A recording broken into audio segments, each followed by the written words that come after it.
we have our first guest. Cory, how do you say your last name? Hershkowitz. Hershkowitz. I wasn't even going to try to butcher that one. How's the transition from just being a husband to being a father gone for you? To be totally honest, I'm selfish with my time, and it's been a hard transition. Like, if you set out to be a good father, your old self dies when those little ones come. If you continue with the selfishness, it'll destroy your family. It'll destroy your wife.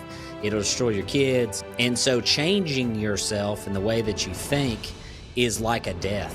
I mean, for a man, honestly. And I don't think no one can tell you that until you have them.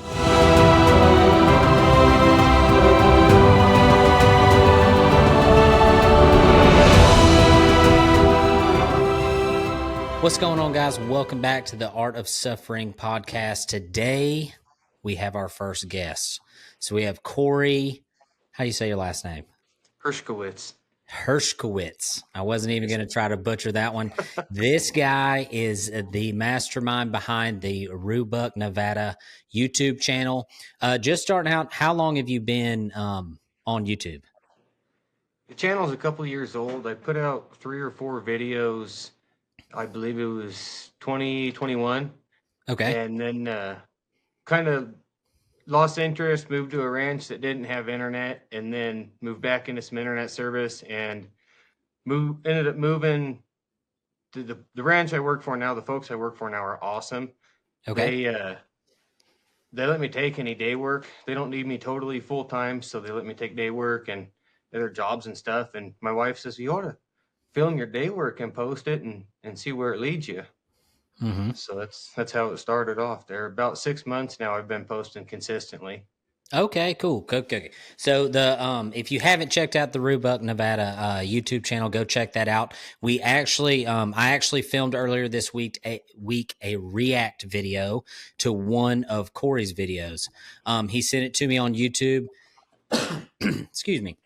He sent it to me through email to react to, and we watched it. Some really educational stuff on his channel. If you're wanting to learn how to doctor cattle, it is a great free resource for you to extend your knowledge and watch somebody do it in their element. So starting out, I'll just ask, we don't know each other from Adam. Basically, Cory sent me an email with the video in it, and I was like, dude, you should come on the podcast. Of course, we're probably like-minded because of what we do, but I just thought it'd be really cool to visit with him. And so let's start with that. Where'd you grow up, man? I grew up just outside of Carson City, Nevada. Okay, so you've always been from that area. Yep, always been from northern Nevada. Pretty common around this part of the world to crawl around a lot of different parts of the state. Mm-hmm. I've worked a little bit in central Nevada and here and there in northern Nevada. Went to college in Iowa. Iowa? Yeah, just kind of got out of high school and got a little scholarship to ride bucking horses and decided to go see a different part of the world. Mm-hmm. And, met my wife there. The Midwest was a lot of fun, but I went running back to the desert. Yeah. Well, why is that, you think? I missed the mountains. Didn't much care for the flatland. Yeah. I've never spent any time in what'd you say, Iowa? Yeah. Never been to Iowa. At least I don't think I have. It's so flat, the raindrops just turn into a puddle when they hit. That is fantastic. That sounds terrible. Being where I'm from, I don't know. I don't know if you get much worse than the sweaty armpit of America where we live, but I've never worked in Nevada. I went to a ranch roping in Winnemucca. Uh-huh. And we drove from Oklahoma up to there. And so we drove like from Las Vegas to Winnemucca. And I have never in my life felt more isolated driving on that road. It was desolate, dude. Like there is Isn't it nothing. awesome? No, it was like there wasn't even any animals, dude. Like in Wyoming, where we worked in Wyoming, like you would see just critters everywhere, but there was nothing. I think we saw a couple of donkeys, and that was it, man. There is nothing out there. Yeah, that's where I feel most at home is from kind of that Tonopah North country, all the way clear up to the northern end of the state is where I feel at home. And, the further out, the better. I think it was It was my wife's third or fourth wedding anniversary before we were actually together on our anniversary because I was usually out doing something somewhere. Really? How does she deal with that? Did she know what she was getting herself into? No, she's from Wisconsin originally, so she had no idea what a working cowboy is. And we met in college. I mean, the second or third day. Well, we hadn't been there very long, and started dating and went dated for 2 years and graduated. And I said, "Look, I love you, honey. I'm going back to the desert. I'd love it if you come with me, but I get it if you don't want to." And she did. She followed me and she learned, and she's she's pretty capable on a horse now. She's not scared to cook for a ranch, do kind of whatever's needed. Yeah. I kind of had a similar deal. So I fished in college. I went to school and wanted to play baseball and just wasn't good enough to play. And had a buddy of mine that was like, "Hey, you should come join the fishing team. That's like a big deal down here." And so I fished all through college. So my wife thought she was marrying a fisherman, and when I started cowboying, because I didn't start. I mean, I didn't. My dad had horses growing up or whatever. Like he trained horses, and but I didn't live with him. Like my folks are divorced, and so I went and got a job on the ranch with him when I was like 24 years old. So I didn't doctor cattle or rope, or I didn't even know what doctoring cattle was, which kind of brings me around to like, it's funny. The reason we started our YouTube channel was because the first time I saw him doctor one, I was like, this is freaking incredible, dude. Like, this is the coolest thing I've ever seen in my life. So somebody my age, my generation, immediately goes home and YouTubes it and looks it up. And there was nothing, dude. Nothing like your channel, nothing like our channel. You could not watch a guy rope a calf in a pasture on YouTube in 2016. Right. And so I started begging my dad. I was like, you got to wear this GoPro, dude. You have to wear it. And he wouldn't do it. He was like he was restless, irritable, and discontent, been working for the same place forever, was just like disgruntled. And it took me like 7 months to convince him to put it on. And when he did, he was like, dude, it's like you're sitting in the saddle with me. Like, it's incredible. And so we filmed for like a whole year before we ever posted anything on YouTube just for us to watch it. So it's crazy how far it's come, because there's like literally the Bundy Ranch. You seen their YouTube channel? Yep. They're doing a YouTube ranch rodeo this year, where they've invited a bunch of Western YouTube channels to Oh, come and cool. compete in a ranch rodeo in Mesquite, Nevada. Okay. So I have a clinic that weekend, but my dad and Abby and Richard Boatwright, they got a team. They're going to go down there and compete in that ranch rodeo. And Dale Brisby, Bronx and Donks, like all those big YouTube channels are supposed to be down there Oh yeah. competing in that thing.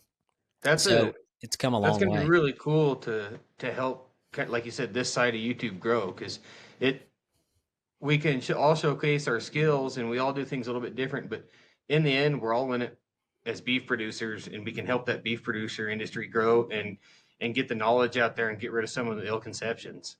100%, So 100%. And that's kind of I mean, you've seen the React videos. It's like there is so much foolishness on the internet, dude, when it comes to this stuff. And I'm sure that you get the comments like, I mean, this dude doesn't know his saddle horn from a hole in the ground and is telling you all about yourself on the internet. And it's just so irritating. yeah, Um, or this person's never left the Bronx, New York in their life, and they're telling me how I'm a horrible person for doing what I do. yes, yes. But they And but like they that, like to go eat a steak. yeah, and that's the biggest misconception is like, or one thing that I've ran into for years. Like, we've been battling keyboard cowboys for years, you know what I mean? And like they they don't know that we don't get paid if the cow dies. Oh yeah, yeah. Or if we hurt our horses, they're not going to work for us. Period. End of story. It's absurd, and so the more like Yellowstone is like a lots of cowboys hate Yellowstone, and lots of them. And I've never watched it. I watched like the first episode, and when old boy ran down there to rope a horse with like a 30-footer on a slick horn saddle, I was like, that's not going to work out probably. But I was like, it's like a doctor watching a doctor show, you know? So, but what it did is it created this where a lot of people got kind of back into the Western side of things. And it's an opportunity to educate people if they're willing to listen. But dang it, dude, the comments are just like, oh my gosh. I literally, the best day of my life was when Abby started answering all the Facebook comments. Like, I was like, okay, you can have this part of my job because I just don't want to do it anymore. I just cannot argue with these people. And of course, she was like, yeah, sure, you bet. I got it. So if you're talking to us on Facebook, it's Abby. If somebody makes you mad, YouTube would be me. So um, it's been a good deal. So you're married. How many kids you got? Just one little girl, yeah. Yeah. How old is she? About 16 months. Oh man, she's sleeping? Right now, yeah. I just put her down. No, I mean through the night, dude. Oh, yeah, for the most part. Yeah. She's still a little tick in bed and weasels around now and then. Tries Yeah. to use up as much of it as she can, but How's the transition from just being a husband to being a father gone for you? oh, to be totally honest, I'm selfish with my time, and it's been a hard transition. Yes, it I've, is. I've had I've had two projects that I started the summer before she was born, and finally just got one of them finished. Mm-hmm. And it's hard to remember that you have to put that little girl first and not yourself. Mm-hmm. It's getting easier as time goes on. It does. I had a conversation with a guy. He's the farrier that does our educational videos on our website, and he's got to about we have one that's about the same age, and we're having kids about the same time, and we were talking about it the other day, and we were talking about the mourning of your old life because it's dead. Yeah. Like if you set out to be a good father, your old self dies when those little ones come, because the selfishness that if you continue with the selfishness, it destroys. It'll destroy your family. It'll destroy your wife. It'll destroy your kids. And so changing yourself in the way that you think is like a death. I mean, for a man, honestly. And I don't think no one can tell you that until you have them. And then you have some sort of understanding of what it's actually going to take. I had a guy, his name's Richard Boatwright. He's my dad's best friend when I was a kid. And the first ranch roping I went to, I'm sitting next to him on my horse, right? And I'm just sitting there. I'm not saying nothing. I got married probably a year before. And he doesn't even look at me. And he just says, y'all thinking about having kids? I kind of looked over at him. And I was like, yeah, man, we, maybe in a year or two or whatever, what everybody says. And then I just kind of keep staring at him, and he never even turned his head. And he just said, it's not worth the fleeting moments of happiness you'll have once they're here.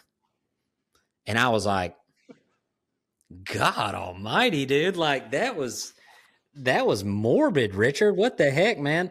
And I called him 6 months after my son was born. My wife was pregnant the next month.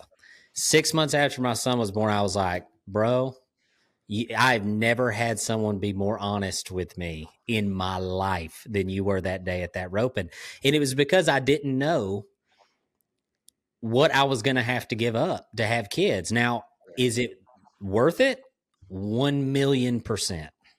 It's worth a it, lot. but not in the ways you'd expect. Yes. Yes. I had a friend of mine, Christian Oyarzun. He said the same thing. He says the first 2 years, it's a pain in the butt. He says, but after that, it gets more fun by the day. It is that first year, dude, is a write-off, son. Write it off. It is hell on earth, dude, for your wife. That was a hard thing for me, is like you can't even help your wife. Like she pretty much is doing all of it, and you're just watching. Oh, yeah. Like my wife had our little girl at home on the couch, and she says, well, do you want to get a doula? And I says, to do what? She says, well, stuff around the house. I said, what am I going to do during this whole process? I smoked a tri-tip. That's what I did. Yeah. And, she, bless her heart, she went through like 26 or 28 hours of labor, and Oh had my her on the gosh. couch and everything was good. And the only thing that we laugh about now is I told her that the tri-tip was going to be ready at 6:30, and it was like 4 o'clock the next morning when she finally had the baby. So, Oh my gosh, dude. See, that's a thing. That's not a culture down here. Like lots of my friends that live out where you guys are in those isolated places, like having kids at home in Alabama, not a thing. People do not do that here. It's very I've never heard of anyone doing that. And I've lots of friends in Wyoming and now you that have had them at home, and that is just a totally different monster. And she didn't have a doula or nothing. we had a midwife that was there, but we didn't have a doula. And Okay. to get my wife to go to the hospital, I mean, she'd have to be unconscious and you'd have to drag her through the door. That's just the Really? type of yeah, just the type of person she is. Where we're at in Fallon right now, we're literally about 5 minutes from the hospital here.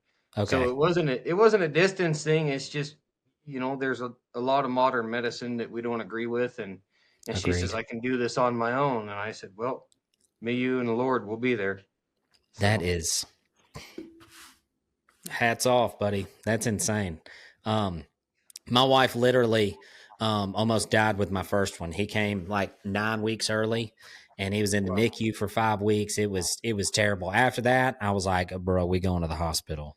If you fart, we're going to the hospital. I'm not kidding, because it spooked me pretty good. The second one was kosher. Like, that first calf heifer is that can be a challenging thing. Oh yeah. But the No, the midwife was a huge comfort. I mean, we started meeting with her, from when we found out Bailey was pregnant, and she told us the whole way through. She says, "I have hard lines, and if anything I'm watching crosses those lines, I'll tell you, and we'll go to the hospital, and I represent you at the hospital." mhm. So it was in the comfort of home with the reassurance of knowing that there was a set of parameters that were for her safety. Yeah, that's good. Yeah, it was a freak deal, dude. Like being that early, it was like a Oh yeah, that's a it was a scary, god scary thing. deal. But Yeah. he was little bitty, dude. He weighed like 3 pounds 2 ounces. He's Oh, big I now. We're was playing tiny. baseball. He can rope. He can do all the stuff. He's a fun kid. So let's talk a little bit about. We got the wife. We got the little one. Yep. Very challenging being a new dad and doing what we do. Right. I talk about it a lot because I don't think people quite understand the hours that go in to being an actual working cowhand. Really anywhere. And the places, see, my background's in preconditioning. So background in yards, that sort of deal. Yearlings. I've never worked on a cow calf deal. Don't really know anything about that, if I'm being completely honest. Other than that's where we get our calves from to precondition. So all the cow calf stuff I've done is just going to Brandon's. And Mhm. I when we had Wiley and he came home from the NICU, that is when I quit my job cowboying and started working for 310 full time. Um, and it was just because I could not. I mean, I made $300 a week, and I worked 6 days a week, daylight to dark, way Right. before daylight, honestly. And I was like, man, I'm going to take that $300 and I'm going to give it to some clown at a daycare that doesn't care about my kid. Right. And my wife couldn't stay home because she made all the money because I was cowboying. You Right. know what I mean? Like she totally supported us in that time because here, man, I mean, I was making $85 a day to cowboy. And so, and that's before taxes. So she was making all the money, and I had this super difficult transition going from that job to a stay-at-home dad. So how, for the people out there who got new little kids, how do you balance it? How do you? Um, we're lucky. Again, the people I work for are awesome, so they let me switch my days off to where Bailey works a 4-day week, I work a 5-day week, and we don't have any days off together. And for the remainder 2 days of the week, my mother comes out and babysits, which she was ecstatic when I asked her for that. I felt bad asking. Mom just retired. I mean, a few Yeah. months before the baby was born, and I really felt bad asking like I was encroaching on mom's retirement, and she was ecstatic, be a grandma, especially 2 days a week, and it's Yeah. been really good. Mom probably wishes I'd put some more wood in the fire every now and then. The house gets a little chilly, but Right. it's been good. Bailey and I'd had talked about having kids when I was cowboying for some other places, but this kind of seemed to be the best place. Other outfits I was at, I was in camp 6 days a week for 8 months a year, and Oh my gosh. it would have been. I loved that life. I miss it. That's a sacrifice for having a kid right there. Yeah. I think back a lot. That's a time of my life I miss. But we decided not to have kids then because to see your dad, one day a week, 2 nights a week, when he comes home Saturday night, showers, Yeah. eats, and goes to bed, and you get Sunday with him. That's not too fair. A lot of families Hmm. do it. A lot of oil field families do stuff like that, and I give Hmm. credit to them for making it work. Where this outfit, I'm home most nights. So self admission here, I'm not strictly a cowboy. I do everything: haying, mechanicking, Real irrigating, hands do. All real real hands. Yep, hands do. yep. My stepdad told me when I hired on my first big outfit. He says, if you got a riding job, that's great, ride hard. He says, but don't ever be too proud to step off and grab a wrench or a shovel. And 100%. and so like this outfit, hand season, I might not be home until the early morning hours because here we have to bale with the dew a lot of times because our hay's too dry. And Hmm. um, when I go day working, like right at the time you and I are shooting this, my channel is a couple episodes into being out at the Colby Cattle Company, and that was a Okay. 7-day trip for me. Hmm. And it was middle of November when that was all filmed, and I just made sure that my wife had plenty of wood on the porch. I put a big bale in the hay net for the horses I was leaving home, and she's a good shot, so I don't worry about her. Yeah. Right. Well, it's kind of the same way, and the sacrifices that our wives make for us to be able to do this, because I also over the years have traveled quite a bit, not necessarily, I guess it is day working, except for we're driving, you know 24 hours to do it, and then we'd Right. stay for a month and film and then come back. Or we did go that one season in Wyoming, and we all moved there for the whole summer, which was Oh wow. freaking awesome. Oh, so much fun. So much fun. But we were based out of Oklahoma at the time. So I'm originally from Alabama. That's where I learned to cowboy. That's where I grew up. And then we moved the whole company to Oklahoma. And then we kind of traveled out from there. We go do a clinic or go Dr. Yearlings with a guy. And then we come back, and my wife kind of did the same thing, just kind of, held down the fort um, while we were off doing what we needed to do. Because a big part of our deal is the footage.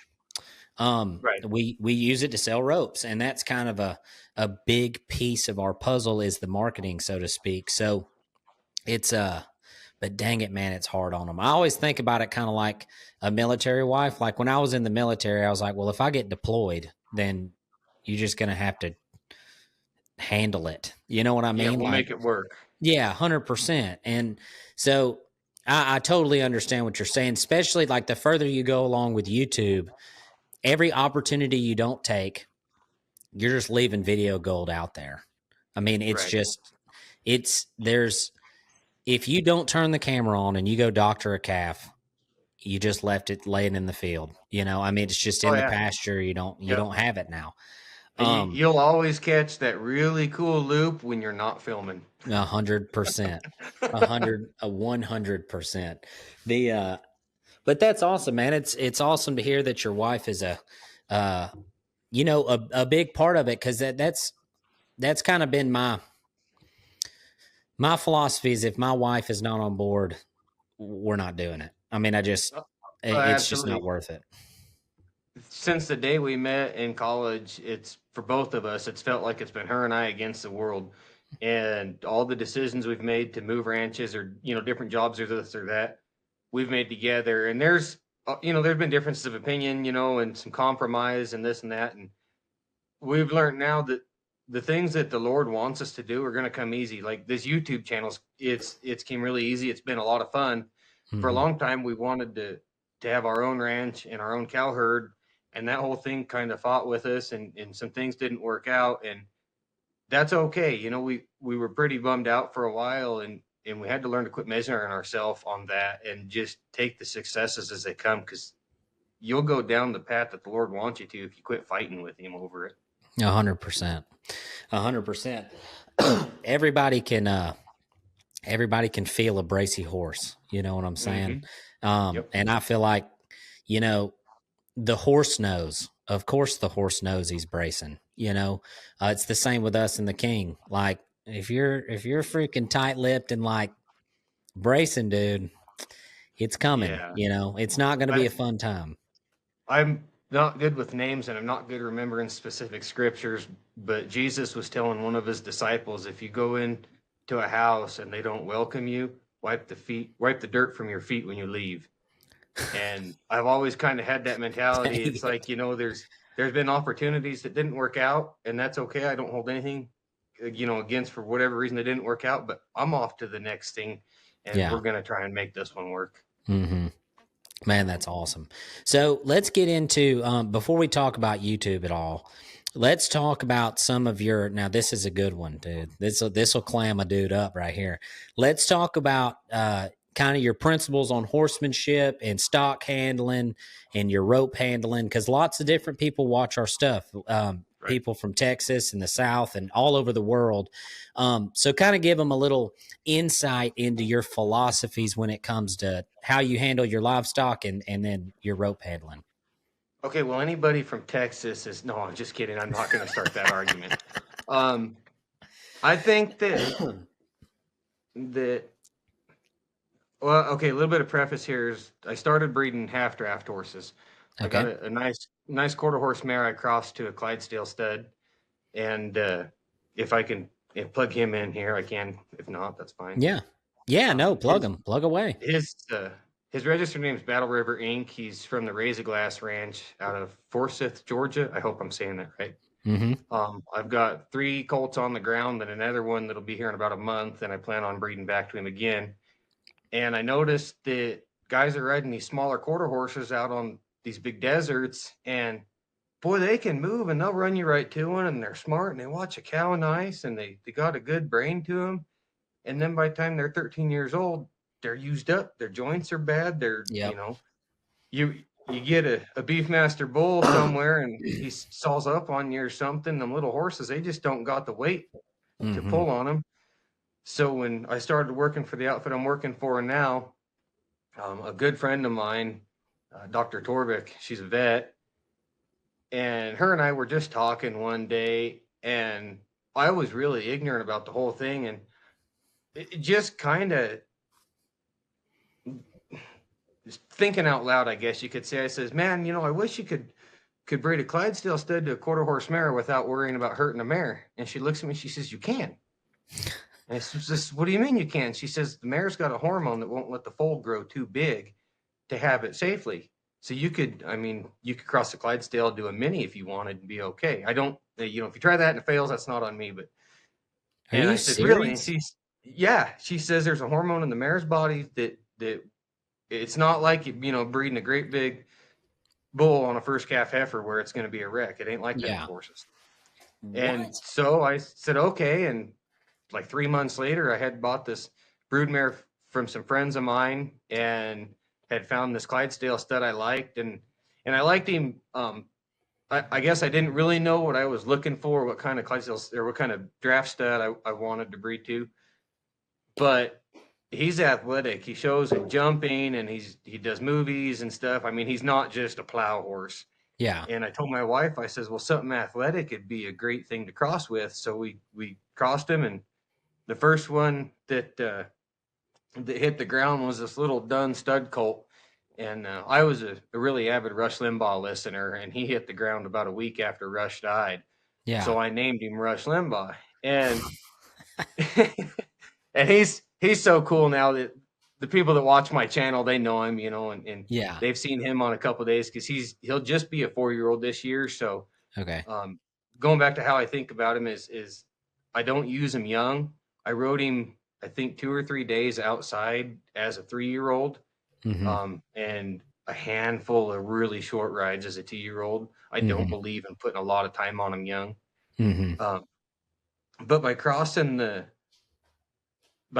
quarter horse onto that draft stud, I get a great big horse who's gentle and surprised me, but they actually watch a cow and he's starting to figure out he can put pressure on cows and move them around. Yeah. And I think the biggest thing I try to do is a horse knows how to move. Mm-hmm. We just got to stay out of their way and let them know what we'd like them to do. You know, 100%. Yeah. I start my horses in a hackamore, which is a challenge with these half drafts because a regular hackamore don't fit them once they get to be a Yeah. 4-year-old. Right. And eventually he'll move up through the 2 rein and straight up into the bridle. Yeah. And I'm hoping that as the herd gets older and grows, I could sell 1 or 2 a year and help an income that way. But I don't pick on my horses very hard when I'm riding them. I'm not trying to get him show ready or anything like that.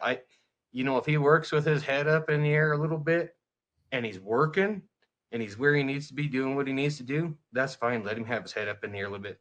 Now, Yeah. if he's got his eyes closed, he's nose in the air and he's running through a hackamore, well, that's not good either. Yeah. But Well, just everybody that does the job knows what that means. You know what yeah, I'm saying? Like collection, I think it's tough talking horse stuff because you get in trouble really quick here. But to me, there's mental, emotional, and physical collection. If I have the mental and emotional, I don't care. Like if you need to have your head a little higher and maybe your nose out to get a job done, right? And we don't have to be just framed up. I right. don't care. Don't get beat Right. by the cow. You know what I'm saying? If Yeah. you're between my legs and I'm between your ears and we're doing a job, let's do the job, Yeah, your reaction video, that Mustang I was riding when I Mm-hmm. doctored that yearling, Yeah. he is the prime example that his head will be up, he won't have his ribs picked up or nothing, and he will step out in front of a cow and I mean almost squirt out from underneath you because he don't feel like he can do it, Yeah. but he can. Mm-hmm. And like I said, I don't get him ready for the show pen. It's not my thing. I have a lot of respect for the guys that do because it's pretty amazing how much and how far they can bring a horse along that's young. Mm-hmm. But I'd rather just, it's like driving an old pickup. It might not be the prettiest thing, but it gets the job done the same. 100%. I think excuse me, I'm getting over the flu. Sorry. I really think a lot of cowhands are that way, and I don't, like you said, I have a lot of respect for the show horse guys, and quite frankly, I'm probably not disciplined to do that job, disciplined enough Right. to get a horse to be that way. I want them to do their job. I want them to do it soft, and I want them to do their job. and then I just want to go to work and have a good day because everybody knows what it's like going to work on a puke that either is too slow or just too high headed to do the job. Just be in the middle. Let's get our stuff doctored. Let's go home and get some supper. Okay, so let's talk about stockmanship because from the React video that I watched, I will be the first to applaud you, sir, on an exceptional example of what stockmanship should be. Thank you. Thank you. I just try and do what's best for the animal. Whether it's in that pen and making sure not to run them on them concrete mangers or out in the desert. You just they're Yes, they're for slaughter. We eat them, but they're living creatures too. They got feelings. I just Mm-hmm. try and do what's best for them, whatever the situation is. And sometimes that's the opposite of what it was yesterday. Mm-hmm. You Yeah, know, no, 100%. Sometimes you got to get a little respect. You know what I'm saying? Like, and Mhm. normally that doesn't make it to YouTube for anyone who knows what getting some respect looks like. But the fact is that the goal is to go out and take care of the calf. It's a sick animal that needs some help, and Right. that's what we're doing. Um, you're in that particular video, which obviously I haven't watched all of your videos, but in that particular one, your exceptional use of your horse the horse's position to keep the calf out of the herd, and then your quickness and reaction time on going to the horn when it didn't go your way, even though you're positioned perfectly, the calf still gets by you, and you got it all stopped and got the calf tripped before it got to the herd. If you haven't watched the video, by the time this podcast episode comes out, you'll be able to watch the React video, and obviously you can go to Roobuck, Nevada's channel and watch the video. Especially if you're new to this stuff. It is such a good example of how to sneak up on one, get a good shot in the herd, and then take care of the herd. There is nothing worse on earth than going into a pen of cattle that some dink has been running all over creation. Do you know what I'm saying? Well, he wasn't sick before you doctored him, but you run him enough. Now he needs doctored anyway. God almighty, dude. I mean, it's the other calves that get me. Like, we'd have cattle come in. We doctored a lot of eared cattle here that are already half crazy, dude. And if you mishandle them, it is just so bad, man. And you get on TikTok, and I hate to bash on TikTok because I post on there, and you watch these videos of these guys doctoring, man, and they are just blowing through the middle of the herd. And I am like, as long as I don't ever have to go in there, do whatever you're going to do, Yeah, and that's what happened. I've done it. You decide I need to doctor this one. It turns into a grudge match, and you make a foolish mistake, and you scatter a bunch of them, run through the herd. I've done it. Yes, everyone's done it. It's the aftermath. Everyone's done it. It's the aftermath, and it takes. What I learned was, okay, that calf needs doctored, but if he's going to cause me that much problem to where I'm going to run everything else hard, whether it's dusty, maybe your hay you're feeding's dusty, it's hot and cold. Like Nevada, we'll get 50 and 60 degree temperature swings between day and night. That's on the extreme end of it. Most of them are like, you'll have a morning that is 10 degrees and the day is 60 degrees. That's a 50-degree swing. Everything's at risk for pneumonia then. Yeah. If you're going to run that whole herd around, stress all those calves to doctor one, you just made 3 more sick. You're a net loss of 2 sick calves now. Yeah. Where, maybe this evening or maybe tomorrow morning, that first calf you looked at, he might be just a little bit sicker where you can get a sneak on him, one loop. The rest of the calves don't even leave the manger. Mm-hmm. That to me is the better option because in the end, the herd health is better. 100%. 100%. I've never thought of it that way. Honestly, like for us, it's isolate. Like if you're going to run 2-1, get them away. Like get them as far away as you can. And then typically speaking, like you have your old proverbial high-headed idiot that they smell you coming and there's no chance. But I would say 7 out of 10 calves give you a standing shot. Yeah, you'll get where we live. Yeah, here, like on this video, that the pens in that particular feedlot are fairly small. Mm-hmm.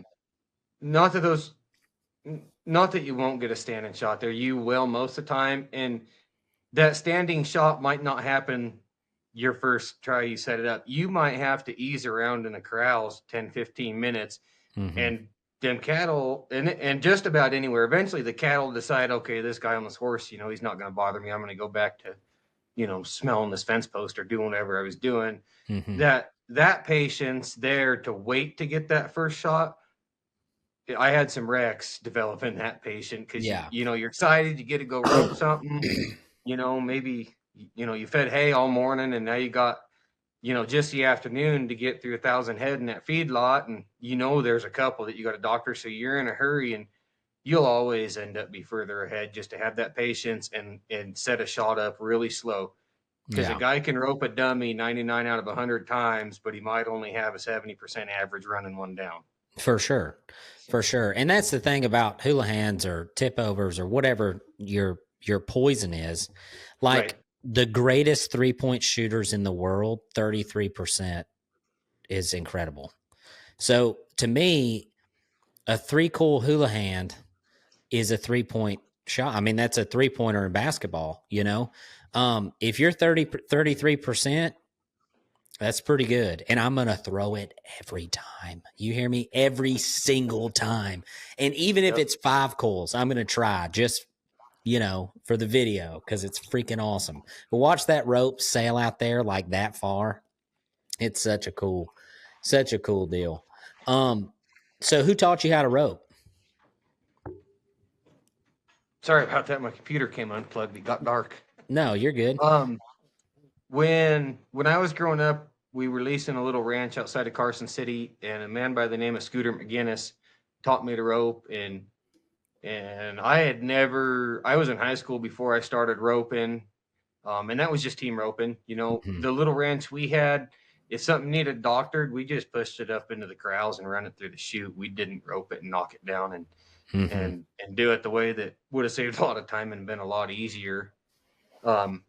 Scooter McGinnis taught me to rope there, and then I went through college and didn't rope and spent a little bit of time working in town and in the oil fields, and always was kind of natural with throwing a rope per se, but didn't know a lot of the finer points. And then in the fall of 2015, I hired on for my first full-time cowboying job underneath a guy named Pat Carpenter, and him and I are good friends to this day. And he taught me a lot, and we laugh about it now because I was nowhere near as handy as I thought I was when I hired on with him. And he says, the only reason I kept you around is because you were tough and you knew how to survive in the desert. But the man that married my wife and I, Jerry Harper, he told me one time we were on the desert. It was my internship between my 2 years of college. And the Cowboys were fanning out across that part of the Owyhee Desert to make a gather, and he put me in the drag right on the road. I was the only guy that didn't know the country. Well, we all jumped out of the trailer at the same time. So I just sat there, you know, because if I started walking down the road, I was going to be way ahead of everybody else. And I sat there for probably half an hour, and Jerry come back by in the pickup, and he says, "What are you doing?" I says, "Well, I'm sitting here waiting on make sure these guys get out to where they're going to gather. That way I don't get ahead of them." And he says, "That's pretty good cowboy do that." He says, "But what would a better cowboy do?" And I thought about it, and I says, "I'd probably ride over and get on that little ridge where I could see at least half of the guys." And he says, "There you go." And that's when I realized that if you want to get handy, you just pay attention to the people that are handier than you are wherever you're at. And it may not be handy in every aspect, but surely you can learn something from them. So I've tried to pick up a little bit of something from everywhere I go. And then again, Christian Oyarzun, he was talking to me about having kids and how they're fun after they're a couple years old. He was watching me heel one day at a branding, and he rode over just real quiet. And he says, "Right up ahead of your calf and stop your horse." He says, "And throw your loop as soon as that calf shoulder passes where you want that loop to go. And let the heel or header drag it past you, rather than coming up behind him and trying to scoop him like a team roper would." Yeah. And it was just a light bulb right there. And so I can't really say one person has taught me to rope, but a bunch of guys have. Yeah. It's funny nowadays because, like, the reason why we have a YouTube channel is almost because I was pissed that I didn't have anybody to watch other than the guys I worked with. It's like, God dang it, everybody. Like, where's this at, dude? We've had GoPros for 10 years now. How has nobody put one of these on, you know? And I also, I tell people at clinics, I tell anybody that I teach exactly what you just said. It's you can learn exactly what to do and what not to do in every situation that you work with another guy in. And I've been fortunate with our platform to get to doctor and rope with some really handy dudes. Like when it comes to roping, especially because like when somebody invites us to a branding and we're like, okay, can we film it? And they're like, yeah. Well, then the people that they invite to come brand are typically like A1 guys, you know, like people who can freaking rope. Like, and it's always super fun because you get to watch and you'll know this. doing what you do, you learn almost as much from the footage as you do the actual experience. I think watching my film over and over of myself and of other guys has escalated my roping ability way past what it should be. If I'd have just doctored yearlings in Alabama forever, I would be a good roper because there's a lot of roping to do. But we didn't heal. Like you don't heal when you got a 40 head list. You Mm-hmm. go in a pasture and he goes in a pasture and you doctor Right. them all and you might heal the last 2 head, you know, but when you got 40 to do and you're starting after you push up at lunch, like you can't go team rope them all. You got to go doctor your No, list, you know? for Um, sure. that's really cool, man. Cause that's one thing about YouTube that I've appreciated the stuff that's come out now. And then TikTok's fun too, because everybody puts their Rex on there and that's such a good time. But you get to watch other guys do stuff. Yeah. And that's a lot of fun.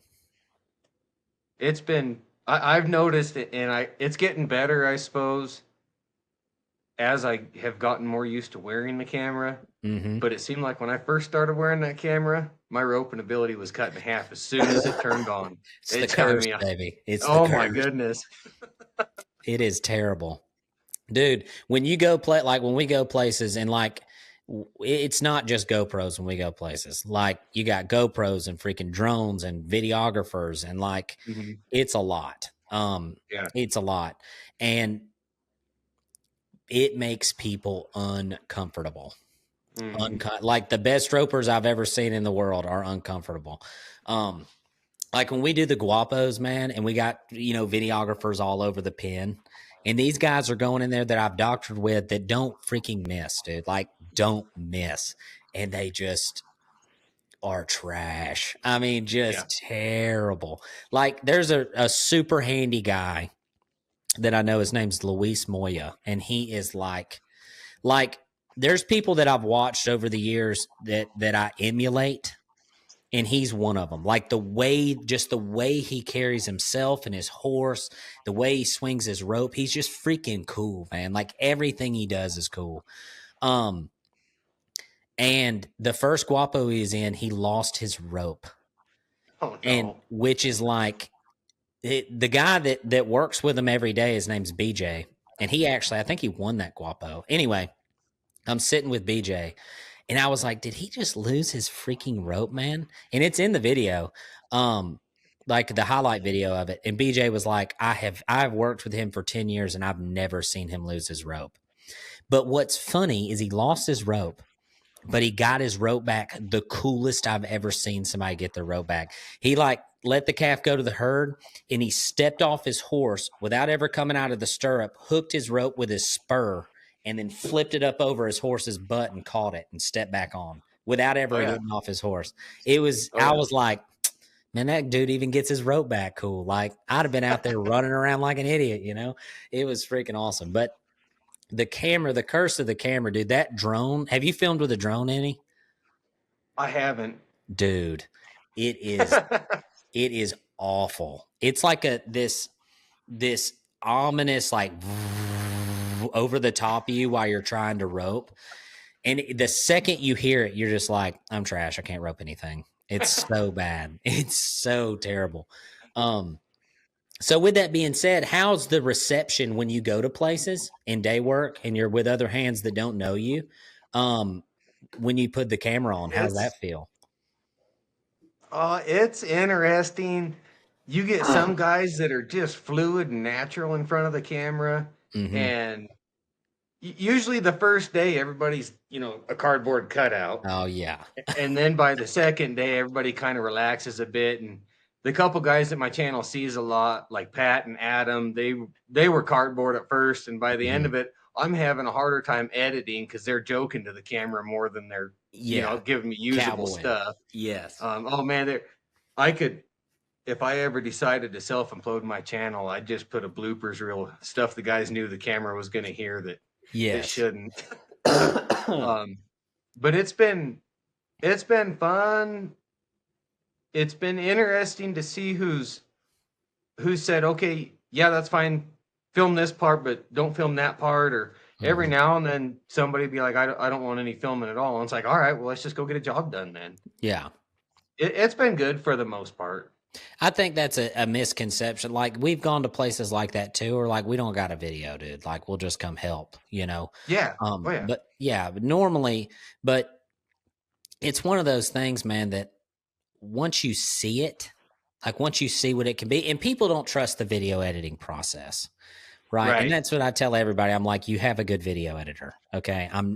I know what I'm looking at. Like I'm not gonna make you look stupid, you Yeah, know. exactly. It's like I tell them like I'll show myself missing, Hmm. and it.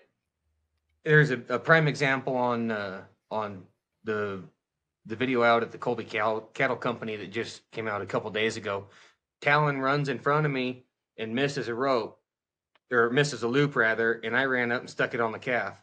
Hmm. Okay, what the it didn't show in the episode was I'd missed half a dozen loops and Talon had missed two or three. The Hmm. ambient air temperature was 6 degrees above zero that morning. It was probably 12 degrees then. We'd Ugh. both been horseback for about 5 hours. You're froze, everything's stiff. Your horses, they're tired and cold too. So it's like I won't show anything that makes somebody look bad just to make them look bad. Where like showing, because Talon missed that calf and I ran up right there and roped it, but it tells the story of we started to rope that calf over here, and then guys that know Cowboy and realizes we're not in the same spot we were when we started to rope that calf. Like Right. there's something happened there. Yeah. And I don't know if the curse of the camera is a little bit different for me, but I have not been able to film one wreck yet. Really? I have, yep. The closest thing I have to a wreck is one of my friends tripped on a rock and fell on his face. Wow. Ooh. Not even a horseback. So Oh, I probably just jinxed not myself, but horseback. He's just no, walking. just walking tripped on a rock. Did you put it in the video? No, absolutely not. Come on, man. That's fantastic. This No, is that why cowboys ride horses. on that particular job, that friend of mine was signing the paycheck, so I wanted the paycheck for Oh the. yeah, yeah, yeah. That makes sense. I totally understand that. Well, it's kind of this balance between like some wrecks are good to get, and Yeah, then some are just for fun to watch later for us, you know, because yeah, I mean it and I'm not in this right here, I'm not talking to your working cowhand because every working cowhand is gonna have these stories. It's the people who don't understand that you can't risk it. You just can't right, risk it. Like out of the thousands of calves I've doctored, okay, I can probably count on both hands how many calves I've chili whopped, like straight up pitch the slack, take off running, go to the horn, and get some respect. Like if they're right, running under my horse's butt, none of that goes online. Does it right. happen? Yeah, I ain't gonna It's get it's just like disrespected being by in no a cow. it's just like being in a fist fight at school. I'm not gonna throw the first punch, but if you hit me, you're Oh, getting hit back.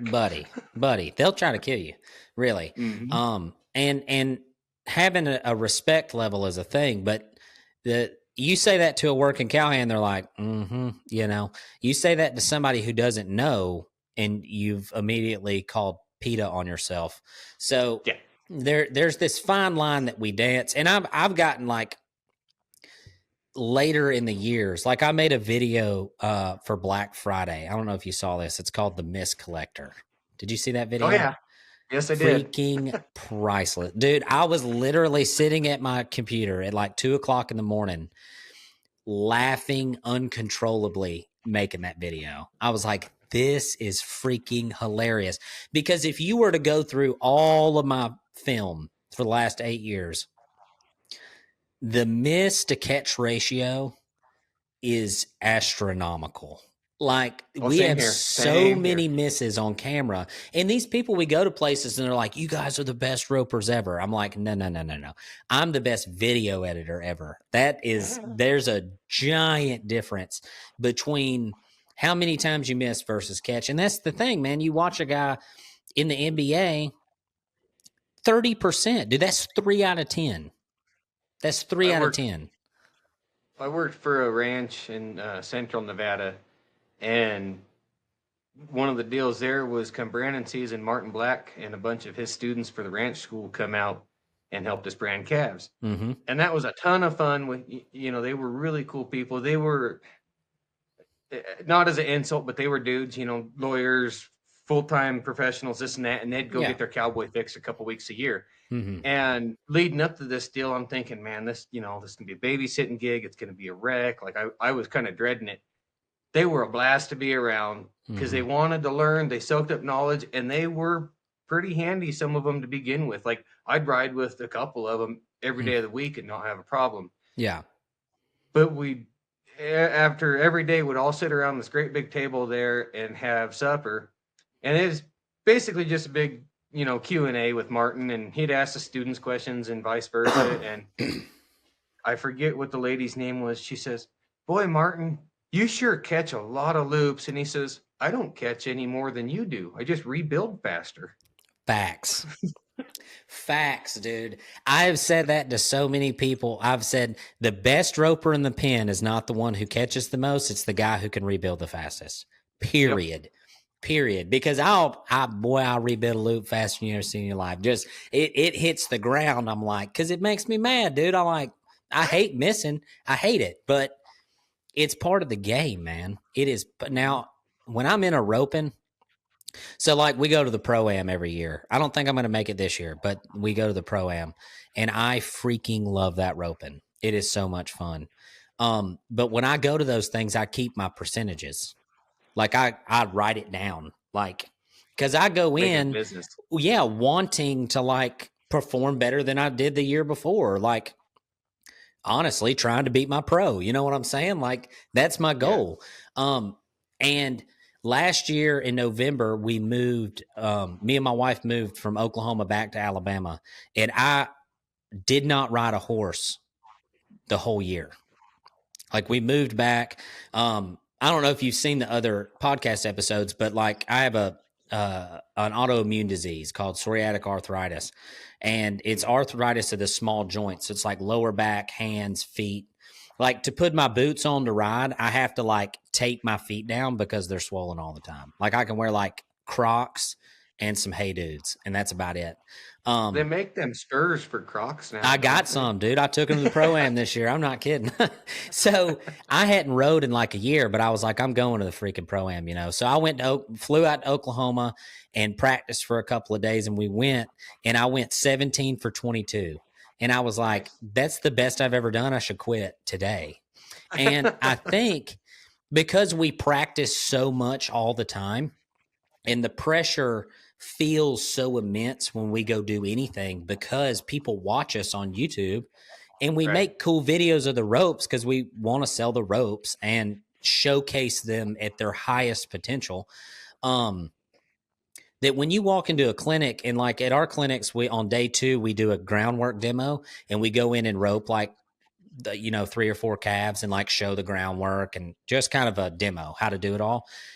Dude, you couldn't fit a greased BB up my butt trying to do that, because it's just uncomfortable. It's like all these people are just sitting on the fence, like watching you, you know, and it's just, people don't understand, or I don't think they understand unless they've actually done it, what you're talking about, as far as like, when you've been sitting on a horse for 5 hours and you've rode 20 miles, and then this old, soggy sucker comes walking up limping, and you're like, all right, shake a loop out, and it's on then, I mean, and you miss, dude, all the time. It's part of it. Oh, yeah, you miss your dallies, or you catch the front leg or real deep. It's, and that's when I decided to start filming and putting my videos on YouTube.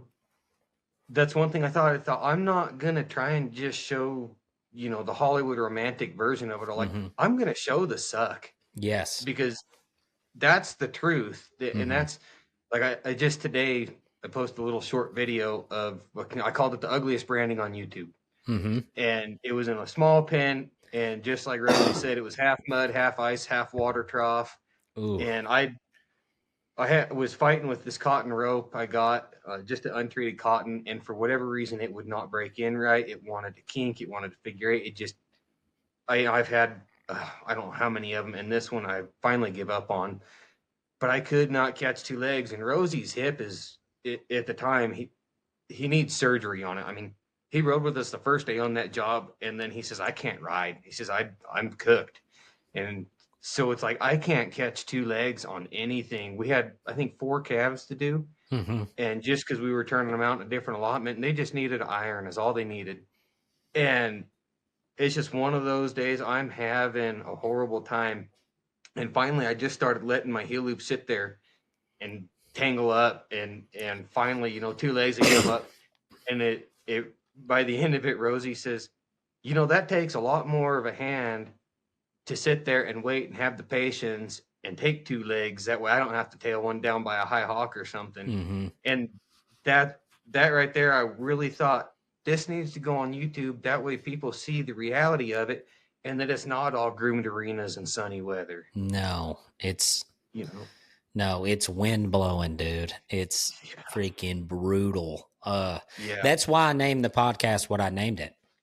And my hope is to have all sorts of different kinds of people on here. It's like Joe Rogan is a fight guy, like he does the fights. Oh, yeah. But the people he has on his podcast they don't fight. They're just from all over the place. And same here because. Go ahead. I got a ton of respect for Joe Rogan. He's so open-minded with everybody. God, it's crazy, dude. That dude's brain is like it. Yeah. I love his podcast because it's a lot of fun to listen to. But that's kind of the idea is like because of the world that I live in now and the people that I've been introduced to, cowboys are a rare breed because they're not only good at suffering, but they freaking like it. Like, oh yeah, they're like freaks in nature, dude. You get to. There was one day in particular, we were pushing a bunch of cattle who didn't know the country to a part of the country we didn't know, and I was, I think, 2 weeks out of having carpal tunnel release done on both hands. My horse blew up as soon as I stepped on him that morning. It was one of the most miserable days I have ever had, let alone horseback. It was the most miserable day of horseback. And the end of the day, we're sitting on this ridgeline. We pushed up to this ridgeline, and their cattle are finally dropping onto water. And I stepped off this jughead and just sat on my butt. And the cow boss walks up, and he says, "Well, I think we're going to live, but I'm not sure about our health."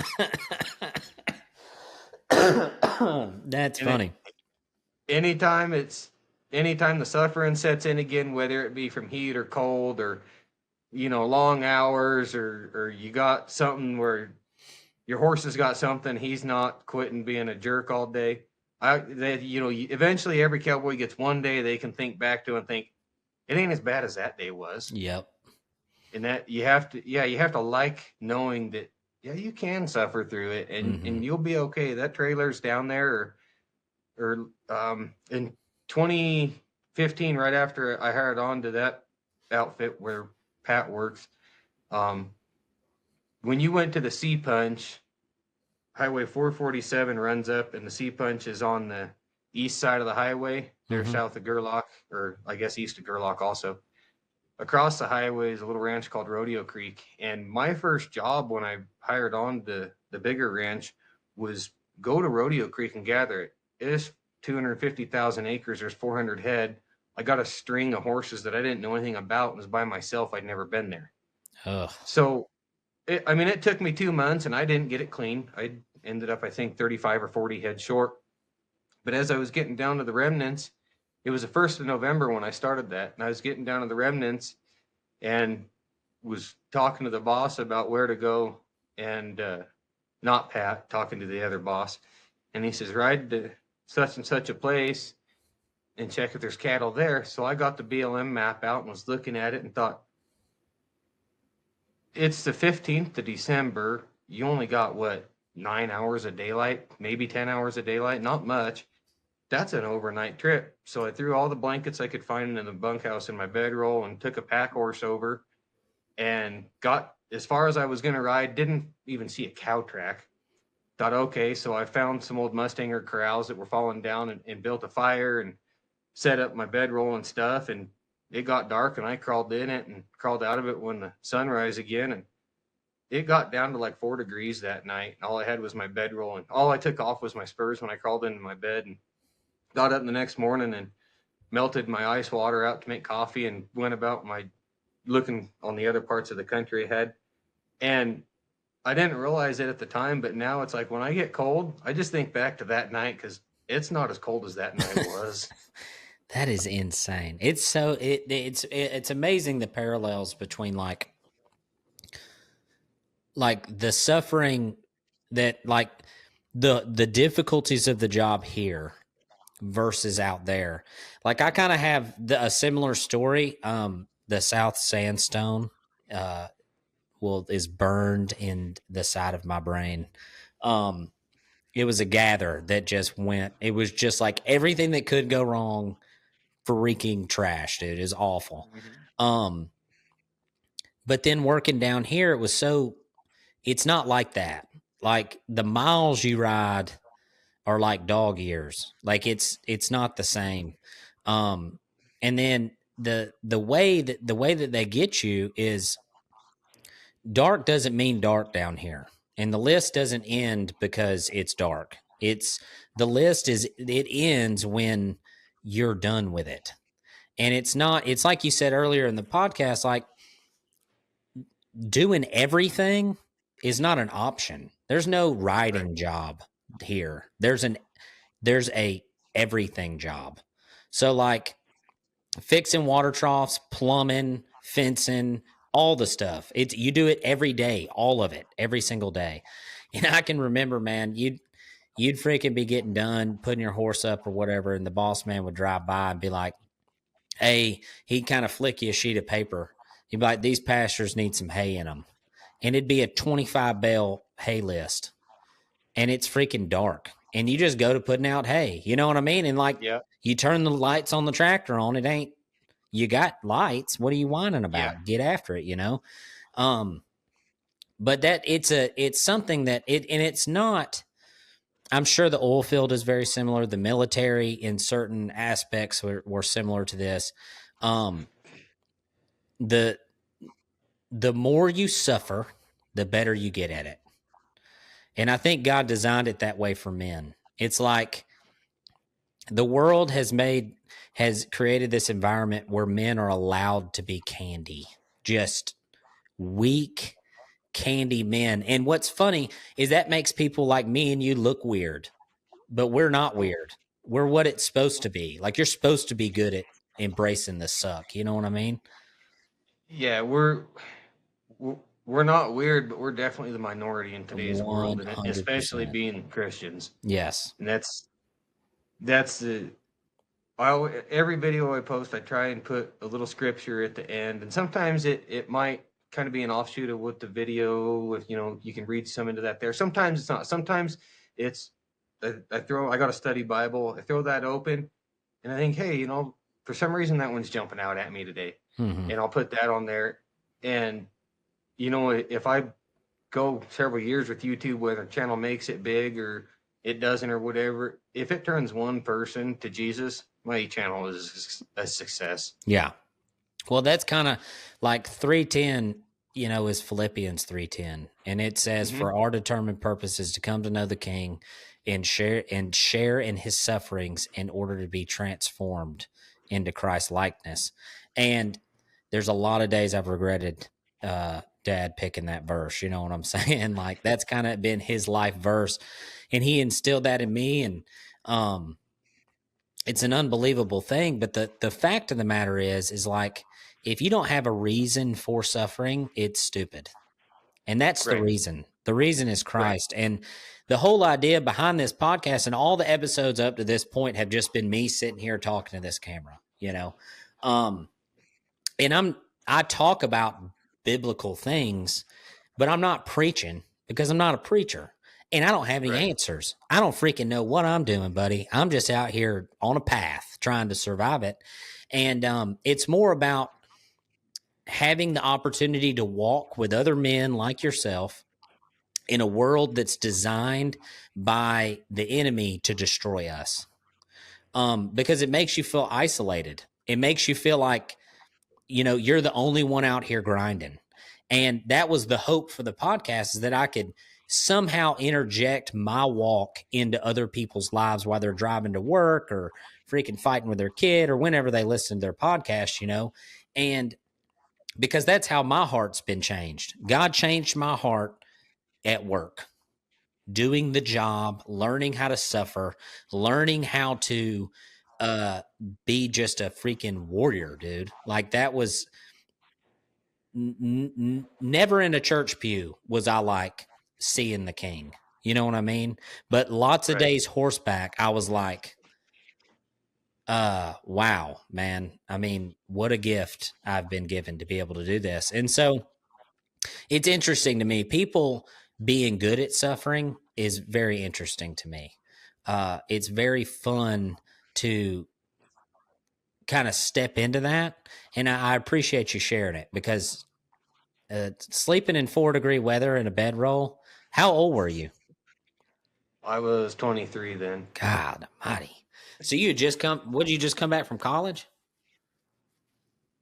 I just came. Yeah. Well, no. I got out of college in 2011 and spent some time like in the oil field stuff, and then moved back to Wisconsin to help my wife's family out for a little bit, and then that job ended, so we moved back to Nevada, and that's Okay. when I hired on there full time. That's insane. It's good stuff, man. Are y'all planning on having more kids? I don't think so. We're pretty happy with just one. Yeah. So That first year will take it out of you, buddy. It'll freaking take it out of you. Well, to me, it's like having a herd of horses. I got to divvy my time up between all of them, and I don't want to have to pick one or the other with a kid. Mm-hmm. No, yeah, So I'm sure parents that have multiple kids don't see it that way, but no, they get it. Like ours are a 4-year difference, so they're just in such different phases that, like, and you know how it is with the little ones. Like that's kind of mama's time. It's when they get like 5, 6 years old that like that's when daddy comes into the picture. And I'm hyper involved. Like I stayed at home with my son for 2 years. I'd go doctor and stuff, but I didn't have a full-time job other than 310. And I do all that remote. So, I was he was with me till he started kindergarten, and I've been trying to talk my wife into letting me pull him out of school so he could just come work at the rope shop. Like he came this week, dude. It was like so much help. Like he was pulling ropes and like untwisting tie strings and stuff, like making a hand, I was like, dude, this kid's freaking awesome. Like, and he's so cheap. You give him $20 for a full day's work. He's like, yeah, dad, thanks. It's the best. But anyways, what's funny is when we walked out that morning to go to work, he said, Dad, how long are we going to work today? I said, well, we're going to work all day. And he started crying. And I was like, why are you crying, dude? And he was like, I don't want to work all day. I was like, man, come on, man. Hush, get in the car. Let's go to work. And then he comes in, gets him a bag of goldfish, and freaking gets after it. He's faster than half the guys I got that actually work here. I should probably hire new guys, but that's neither here nor there. I got great people. They're just not super fast. But hard to find a rope tire in Alabama, bro. That's not a thing here. People who that's probably hard to find one anywhere, honestly. It is a learned skill. Plus, everybody else, like all the other rope companies, tie a crown knot, which is super easy. We tie a Matthew Walker knot, which is not as easy. But I got some people coming along. We just moved it. We moved the rope shop the first week of January. So I pretty much got all new people. And so we've been training like crazy, trying to get people spun up to where I can do like my actual job. Because I do a lot of rope tying right now. Those are the knots in the tail of the rope, you mean? The Matthew Walker? Honda. No, for the Honda. Oh, Honda, yeah, okay. Yeah, like the stopper knot. Gotcha. It's a really pretty knot. It's a cool knot. But yeah, I watched your short when you tied that the other day where you were talking. Yeah, it's kind of impressive. It's kind of I took for granted the people that we had tying them already. honestly, because when we moved it, I was like, it's easy. It's an easy knot. It's not. It's not to teach. It's like weird. It's like weird to get it perfect, to teach somebody to tie it perfect every time, which we're pretty anal about Hondas. And you get out, somebody says you got crossed up Hondas, like you can't have that. They got to be right. And the guys who buy our stuff usually know what they're looking at. Lots of guys who buy our stuff are working, because that's what we showcase. So we do have a lot of beginners, but anyway, so but you can take a nice rope, tie a bad Honda in it, and it just feels like garbage. I'm actually going to do it. I think this week I'm going to do a figure 8 video this week, like how to get a figure 8 out of your rope, and then how to not put a figure 8 in your rope when you swing it. Cottons are different. That's not. I'm a cotton guy. Those cottons now, that's like a marriage. You gotta love, especially the linseed ones. Holy freaking crap. Those things are a pile when you start with them. Like breaking those in is a nightmare. Yep. I did like your how you broke your wax cottons in on a drill pipe like that. Yeah. I did try that with the last cotton I get. So what I like is I like the untreated cottons, and I'll rope with them until they're broke in, and then I'll linseed them, and then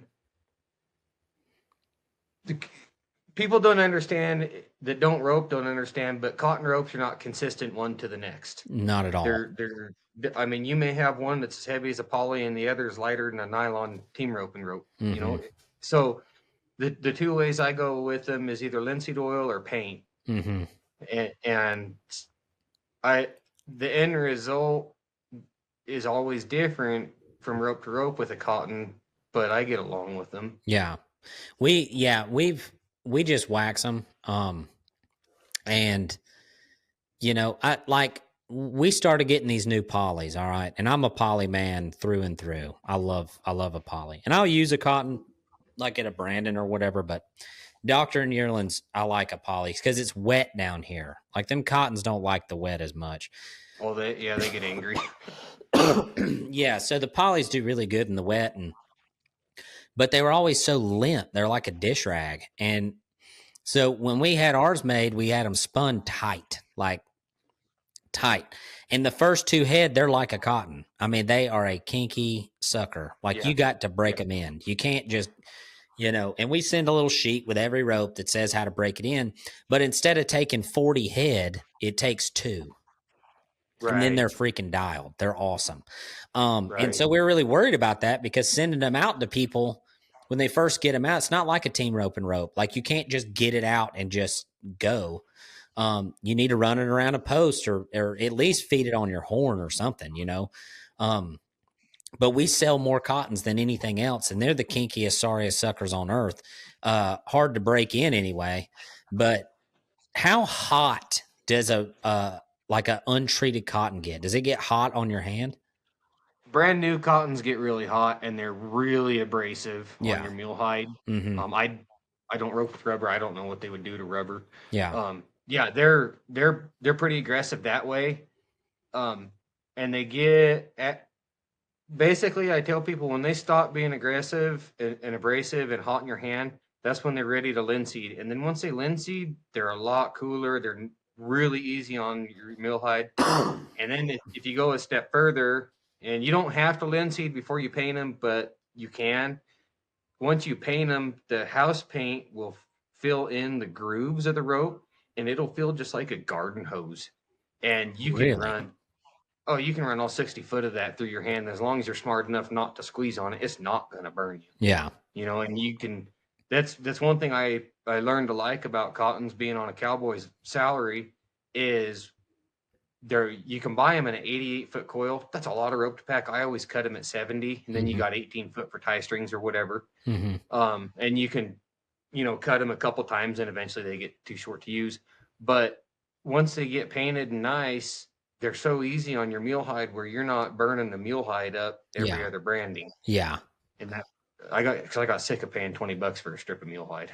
Well, that's kind of the deal. The cottons, if you don't run them through a trailer, pretty much they'll last for. I mean, they just get better. Like They just get Mm-hmm. better and better and better, and they get like glassy, like this Yep. like crispy. Is like they Oh, almost when clink. they get, yeah, they get, when they get that gloss to them like that, man, it don't matter how windy it is, they're cutting through the wind. Yes, So, I've had one cotton ever, and I work at a rope company. You know what I mean? Like I can have 100 cottons if I wanted, but I have one that I broke in, and I freaking love it, and I'm never getting another one. Like I I burn them polys up, it and get a new one, yeah, but the cotton it's like a special thing. I only get it out yeah, when it's like time to brand a bunch or whatever. that's what I like, the way polys feel, and it's been a lot of years since I even had a poly. I roped pretty good with them when I was using them, but they just wore out so So fast. And like I fast. said, it was just on a budget and was like, I got to find something that lasts longer. Well, that is the So, cotton. For anybody listening, 310ranchlife.com. Wax cottons. Let's go. Unless you're going to linseed them, then you got to do that yourself. I'm not getting a vat of oil. We already have we got this thing. It's this giant industrial cheese vat is what it is. And that's how we wax them. We do like yeah, that 15 would at a time. not be how you linseed them. No, no, no, no. I got a video of how to linseed them on my channel, so check that out. You Yes. stretch them like between two pickups, just guitar string tight. And I mean, like, if I put the pickup in reverse, back in park, and then it rolls again, it's gonna snap like that kind of tight. Yeah. And then just pour the linseed oil in your hand and run down your rope. And that's how I linseed them. Mm-hmm. I had one time where I took like a dog dish pan, a shallow pan, and poured, it was like a half gallon of linseed oil. That stuff's not the cheapest, but, and I dipped that rope in there and made sure it was all covered, and then took it out. And by not being stretched, the fibers were open. That rope absorbed so much of that linseed oil. It was a slobbery, greasy, nasty thing for months. Really? It was miserable. God, it was disgusting. And it, like, it would pick sand up, and it was like roping with a wet rope, how it picks sand up and eats your hand, It Yeah. did that for months, and I was like, I got to figure a different way out to do this. That is hilarious. Then I stretched one up when I was living in camp, and I think it was like a Wednesday. It was hot, real hot time of year, and I painted it with New Holland blue tractor paint. Yeah. Because you don't have to be super picky on what kind of paint, as long as it's an exterior paint. Yeah. And stretched it up real good and tight with a come along and painted it. And that's pretty simple. You just get that paint on a rag, and you only wipe from the Honda to the tail. Mm-hmm. You don't ever go from the tail of the Honda, because it'll make little barbs that'll eat your hand. Really? But anyways, I just because that's the direction the rope runs through your hand. Mm-hmm. So anyways, I got that rope painted, and then the next day I got back to my cow camp, and there was a note on my table from the cow boss. It said, come back to the ranch a day early. We're going to brand some calves at the neighbors. So, okay, great. So I headed in, took my freshly painted cotton rope with me. It had, I think, 2 nights to dry. And he brought this horse by the name of Poncho, and Poncho was a gray. And by the end of that branding, I had blue on one side of Poncho, and on my saddle, and on my chaps, and my shirt, and my hand. So if you're gonna paint one of them, he was like a blue roan on one side and a gray on the other. God, I felt bad for him. He was blue for weeks, but you got to give them at least a week to dry once you paint them. Really? Huh. I've Yeah. only ever seen one of those. I had a buddy of mine that used a painted one. And that's how he liked them, which, I mean, to each their own, you know what I mean? Once I'll go through, I just got one right now that I linseeded, and then I'm going to probably paint it late this spring once the weather turns hot. Once it gets broken and I want to use a different rope, I'll mail it to you. Okay, yeah. And you can play with it, see how it feels. Like I said, once they get to because the paint wears off the ridges of the twist, but it stays in like the valleys, and they get smooth like a garden hose. Man, they cut the wind. You can run one down on a windy day, and it's real nice. And they're heavy because that linseed oil makes them heavy. Yeah. Yeah, we just built so we used to stretch every cotton with a truck. And then when we moved here, my dad has the flatbed. We had this thing that it fit on the flatbed, and then we had hooks mounted, and then you hooked each end and then just pull off with the truck. We could do like 10 at a time. So nice. I took those hooks and we built this hydraulic stretcher. It's freaking awesome. I'll have to do a video on it. It's pretty You cool. got to. How do you tell how much tension you got on a rope? You got a pressure gauge or No, use it like a weight scale? we stretch them 2 feet. On how long of a rope? A 60-footer. On a 60-footer. Yeah. That's probably about what I do mine. Maybe a little more on those cottons, because on the pickups you can sit in the driver's seat, because I got like the push bumpers on mine, and I just go to the hitch of another pickup. You can look down them, and of course you can always see that belly. They never get totally straight, but you can tell what's not tight. I just try and stretch them by feel, just like if you're holding a really big calf on a fire. Yeah.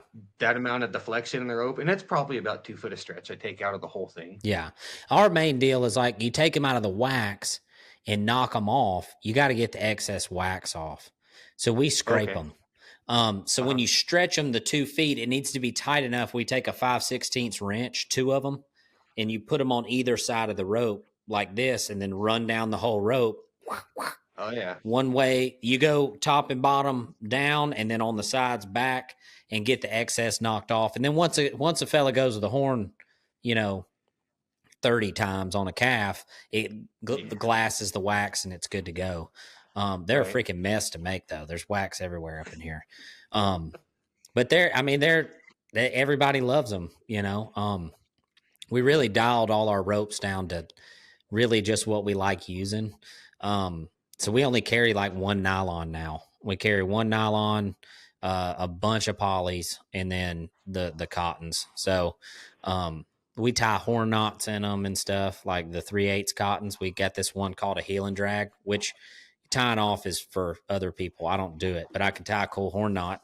I'm scared of that much commitment, bro. I'm telling you, but it's just a 28-foot 3/8 cotton, and it's cool. Like, to play with it, it's pretty fun. Yeah. We've tied a couple of horn knots in like 60-footers, and then gone in the arena and dumped it on one, and just like, gosh, Man, sit down. My horses would buck me off. Dude, they don't like that. There's a lot of rope whipping around out there, on a 60-footer. When you buy those cottons, before you tie the Honda, do they come with that teardrop shaped metal ring? Yes. Don't ever, and I'll tell this to anybody, don't ever rope anything with that. I had a brand new untreated cotton when I was working for a place, and the wrangle pen at that place was like pandemonium. Like, horses, like, you're going to get run over by a horse trying to halter another horse. Like, it was just a wreck. And I had one horse in particular that had decided he was going to outsmart me a few times. Let's just put it that way. Yeah.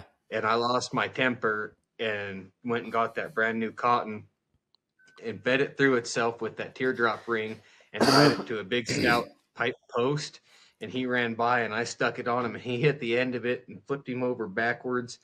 And like, I thought, okay, that'll teach him. Well, he was wheezing, that really high-pitched squeaking wheeze. Yeah. And I thought, he's not at the end of that rope. What's going on? That teardrop had crushed and didn't allow any slack to come to that loop around his neck. No way. And that thing's a freaking slip knot, dude. Like, the knot to it is a slip knot. So this horse, he's on the ground. He thinks a lion's attacking him. Well, I run up to him to cut the knife, so he thinks, or cut the rope with my knife. He thinks I'm the one attacking him now. I finally just waited until his eyes kind of started to go like this and cut that rope. And man, he took a big breath of air, and actually kind of humbled him up a little bit. Well, he got up a different horse, and I shouldn't say this because I know I'm going to get flack on my channel for it, but that horse was my Mustang Luke. The one that you did my react video on. Really? He was the horse you were riding in that video? Yeah. What? Yeah, that was his come to Jesus moment. Well, dang, he was riding around pretty nice in that. Oh, thank you. All of mine are getting the cotton, baby. Well, Luke had the reason I got Luke is my buddy called me, and he says, well, okay, my wife and I are his kids' godparents. Okay. So he calls me and he says, what do you got to trade for horse flesh? And I says, what do you mean? He says, I hadn't talked to him in a month or two. And he says, I got this Mustang, and he just grabbed one of my daughters by her hair and threw her out of his corral. Oh my gosh. Luke needed the And cotton, baby. so I said, well, yeah, I've got a really old gentle heel horse. He was getting too old to cowboy on like I was. I says, we'll just call it clean. And my buddy, he says, man, this is such not a fair trade. He says, I should go to jail for this trade. It's because he bucks, he bites, he strikes, he kicks. And Luke was a terrorist. I mean, a horrible terrorist for like 3 months. And finally, I lost my temper with him, and we had our moment there. I'm telling And you. he got up shaking and wide-eyed, and he'll still run around a little bit when you go to catch him, but he's like, hey man, I'll learn whatever you're trying to teach me because you're meaner than I am. Well, the respect is hard to get, but once you got it, it's a good deal. And Luke had been several places where he could buffalo people, and that's how he ended up with my buddy. And my buddy's dang sure handy enough to ride him. There's not a doubt in my mind he'd have made Luke a nice horse. He just couldn't have him around his girls. No, yeah. And then like my number one horse in Wyoming, my kids. Don't even look at him. Like he's a savage. Like get away from him. And he was freaking, I mean, we had him for years. Like I rode this horse for freaking years. Hundreds of miles. Just he ain't no kid's horse. Don't touch him, don't look at him, don't get around him. Like even to this day, Luke doesn't like my little girl. He does not like little kids. He will not, I mean, go after him or anything like that. But like if I'm unsaddling and she comes out, you can just see him just tense up like this, and it's like, okay, we'll just keep the two separate. And I don't know what caused it or what happened in his past, but he don't like little kids. Huh. You know, I've put some people that really don't know how to ride on him, and he takes care of him. He don't babysit him, but he takes care of him. He doesn't do anything cross, but he just don't like little kids. Yeah, I never got mine close enough to. I my wife doesn't ride and has no want to. And if I'm being completely honest, I am completely okay with that. Because every clinic we go to where a husband and wife come, it's like, dude, come on. You can't teach anybody that you've seen naked. That's a thing, right? That's a thing. I'd go along with that. Yeah, don't try. Let someone else teach her if you want her to rope. But it's miserable. And so, because she doesn't know, it's scary. And they just ride the broke ones. He's just not a kid's horse. He's not an old lady's horse. He is a horse for a hand, which sucks because he's bred stupid. Like we could sell him for a pile of money if he was, not such a dink sometimes. But if so, and hands aren't going to pay what you'd want to. I mean, he's the own son of Kit Kat Sugar. I mean, he's like nice. He rides around in a halter like he is a nice horse, a really fun horse to ride if you know. But if you let him buffalo you, he's got you. He's got your brain now, and it's done. Yeah. We had many come to Jesus moments in Wyoming where I just got you almost got to spur his guts out to like get his respect. Not bucking. Now he's bucked me off a bunch, but I can't ride one bucking. Like if one farts crooked, I fall off. I mean more like he's being a cheat, and you just push through and you just reach up there and like, hey buddy, you're not going to shoot me the middle finger. You know what I mean? Yeah. And as soon as he knows that he's the best horse in the world. But if somebody gets on him and they don't know, he will make you very uncomfortable. Anyway, we've been trying to sell them for like a year, and everybody that's interested in them, we're like, yeah, probably not, because we only really keep mares. All the geldings we sell because you can't breed them. And we don't breed anything, right? We've tried to breed our horses for the last 3 or 4 years, like the mares that we got, but it just hadn't worked out. But he, for whatever reason, we've been stuck with him, and he was my number one go-to for the last, probably 5 years. And honestly, if you're going to ride one for 5 years, like they ought to be freaking nice at the end. For sure. Like I should be able to throw my kid up here and not be worried. But Not Right. not that guy. I know what'll happen is my little girl, she'll get to be, 6 or 7 years old, and my oldest after Rush, I'm going to keep him because he's going to replace the Mustang because the Mustang's 20 plus years old now. Mm-hmm.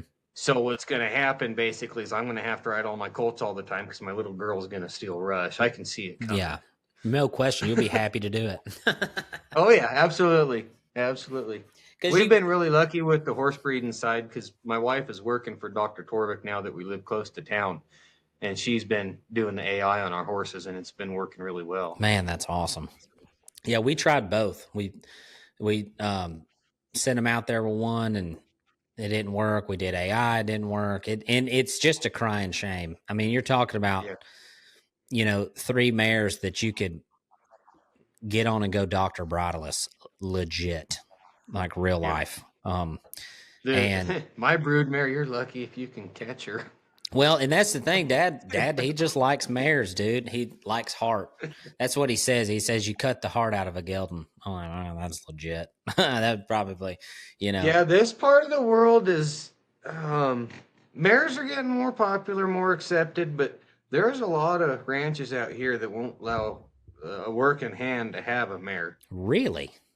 At all, yeah. And it makes sense a little bit. And it makes a lot of sense when you think of the reasoning years ago when it was wagon outfits is with the feral horses we have out here, mares are going to bring them studs in and it's going to cause problems. Where if you got a herd of geldings, the feral horses will leave you alone.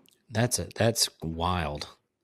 It's not a thing here, obviously. We don't have any wild horses, but I wish we didn't. Yeah, no, I bet that I've never been around any of that, but I've heard stories. I'm like, dude, that. And I worked with a guy who talked about roping them wild horses out there, and that sounds like a good time, old buddy. In Mexico. Yeah, right. Not in the U.S. In Mexico. Right. Yeah. If you're gonna go race pickups, you go down to Mexico and race pickups. That's right. That's right. Oh man. Yeah, that's a whole nother level of fun that you have to experience about. I don't think a podcast or a YouTube video would do it justice. Yeah, no, I believe that. Yeah, Dad's actually, we never, horse roping down here isn't a thing, or anywhere we've been really, but he's going to a place in Utah this summer, I think. And they got a big herd of horses that they rope and cut every year. And he's going to help with that. So that'll be a different experience because that's not a thing that I've roped a small number of horses. To be around guys that know how to do it and do it the right way would be really cool to learn. Yeah, it sounds like that's what they do every year. How do I say this? The American public has such affinity for horses and put them such high on a pedestal where roping them to cut them is definitely becoming a lot less popular. And, even like ranches that'll turn or cut a stud colt and turn him out until he's a 4 or 5 year old before they ever touch him again. A lot of places run him into a squeeze chute. The vet will sedate them. They let him out of the squeeze chute and then the sedation hits. Yeah. Because they don't want, there are two sides to that. One is they don't want to take a chance of hurting one, and that's probably a bit safer for them because there's so many guys that don't know how to rope them the right way. Where I think if you know how to rope them the right way, it's just as safe. Well, it's just like cattle. I mean, yeah. Exactly. A guy that doesn't know what he's doing with his rope is probably going to get himself killed. But and that's why Doctor and Yearlings here, horseback is not a thing because people don't know how to do it. You got a lot of team roping. But it's not. I'll make a lot of people mad saying this, but team ropers do not make good cowboys with their skill set they have. No, a team roper can learn to be a good cowboy, absolutely, but they have to. There has to be a day where they realize that what they know in a team roping arena doesn't correlate to being a working cowboy. It's not the same thing. And that's what we don't sell team ropes, but we get people all the time. Hey, what's a good head rope? And I'm like, I have no idea because we don't sell those. Whatever's in your hand. I've never even used one. I've never even picked up a head rope. Or like what those guys heel with versus what I heel with are two totally different things.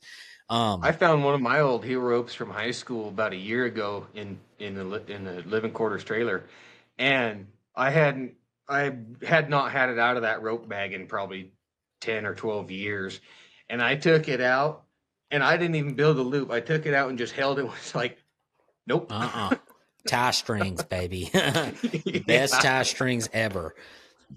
There's a bunch of team ropers where we worked down here, and they would bring me their old ropes to make tie strings. I mean, I had hundreds of them. I was like, man, these ropes are perfect for tie strings. Like, but that's it. They've only roped 10 head. Yeah, that's it, dude. And I don't even, honestly, might get kicked off, get my cowboy card revoked, but I don't like team roping that much. It's just not, it's not fun to me. I don't like when my horse gets hot and like tripping. I don't like that. And I've gone to pasture ropings, and those guys, man, you're talking, I ride in a hack, dude. I don't want my horse running through my hand. Okay. And if you put them at a freaking 40-foot score and blow to one that's 40 foot out there after about 2 head, that hackamore means nothing.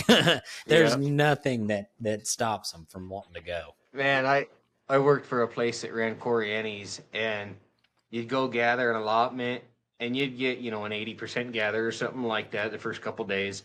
And then after that, it was like the 1s and 2s.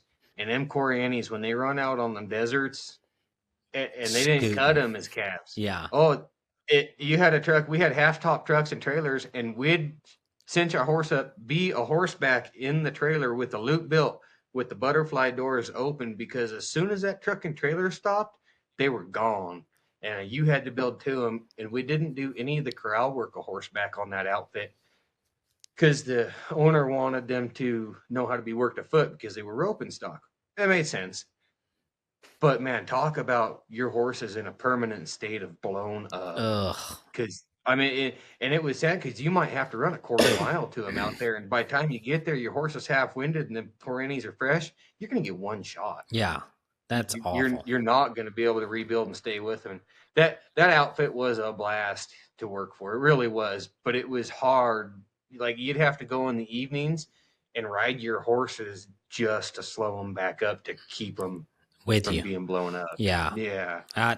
We did that pasture open, I think, 3 years. And after the 3rd year, I was like, we did a guapo there. And so you did the guapo the day before, and my horse is riding around just freaking super nice. And then you get out there in that pasture open, and they just feel like after 2 runs, you're like, why did I sign up more? Why? And then you'd make the short go and be like, no, I got to go again. God dang it. And I would literally, each run, I would start, 10 feet further back, because there wasn't a box. It's just next to the chute. And by the end of it, we're all the way at the back of the darn thing, like behind the chute, because the second they crack that gate, you got to have room to let the calf actually score before your horse. It's they're fun, but you got a lot of work to do when you get home. I've always, and there's probably not a guy in the world that would sign that for it, but I've always wanted to figure a way out to put a roping on and just have it in like a part of the desert that's just kind of low brush, like no tall brush, no ravines, nothing dangerous like that, but have it to where when you entered up, you drew your partner, and your horse went into a pot that was drawn for also. So you ended up you're drawing a horse. And then, but to make it more realistic yet, you're going to draw livestock out of a herd. You might get a cow, a calf, or a bull, or a yearling, or something like that. Let's make this random and just as real as it can be, and see what happens here. The only caveat I would put on the whole thing is you have to ride the horse in the headgear that's provided with it. Yes. Nobody's going to bring their best bridle horse to that deal, and some dink is going to bring a jug-headed shitter that's going to blow up. It's going to be entertaining. No doubt. Somebody draw my horse and be like, this thing's got a halter on, bro. Like, what am I supposed to do with this freaking horse? Did some idiot bring a colt? No, he's 12, man. That's just what I ride in. God, just get on, all right? Oh, yeah, that's some old boy from Nebraska would bring a 4-wheeler and a pack of dogs and win the whole thing. Straight up. Oh, that's funny. Well, good. Well, what you got coming up next? Where can people find you? All the shout outs and things. Tell them what you got coming. Basically, day work kind of slowed down for the fall. I got a couple more weeks worth of day working videos there coming up.